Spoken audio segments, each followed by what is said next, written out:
मेरा question CBSE board से केवल इतना है, एनसीईआरटी चला क्यों रहे हो आप?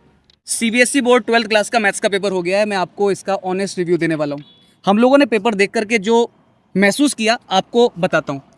सत्यांश, जेई की प्रिपरेशन करने वाले लोगों के लिए पेपर कैसा रहा होगा?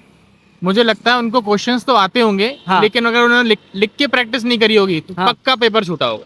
यही हुआ है, बच्चों को क्वेश्चन आते हैं लेकिन अगर प्रैक्टिस नहीं करी है तो पेपर छूटा है बच्चों का। ऐसे विद्यार्थी जिन्होंने बोर्ड्स की प्रिपरेशन करी है केवल और एनसीईआरटी पर फोकस किया है, सत्यांश क्या लगता है? सिर्फ एनसीईआरटी फोकस किया है तो सिर्फ पास होने के भी लाले पड़ जाएंगे भाई। सच्चाई यही है, क्योंकि क्वेश्चंस ट्रिकी अंदाज में पूछे गए हैं, एनसीईआरटी के लेवल से बहुत ऊपर और अलग ढंग से क्वेश्चन पूछे गए हैं। मेरा क्वेश्चन सीबीएसई बोर्ड से केवल इतना है, एनसीईआरटी चला क्यों रहे हो आप? खासतौर पर मैथ्स की एनसीईआरटी बंद कर दो, क्योंकि जब आपको क्वेश्चन उससे देने नहीं है। आप जरा सोच के देखिए, ऐसे विद्यार्थी जिनके पास कोचिंग का कोई साधन नहीं है, एनसीईआरटी के भरोसे हैं, भाई साहब पास नहीं हो पाएंगे इस पेपर में।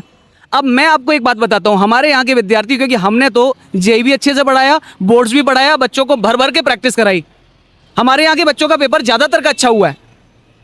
मुद्दा ये नहीं है, मुद्दा ये है कि उन बच्चों का क्या जिनके पास साधन की कमी है, वो केवल एनसीईआरटी के भरोसे पर है, पास भी नहीं हो पाएंगे। भाई आवाज़ उठानी पड़ेगी, सीबीएसई बोर्ड तक पहुँचानी पड़ेगी। बाकी बच्चों, आपका पेपर कैसा रहा कमेंट सेक्शन में आप बताइएगा। राधे राधे।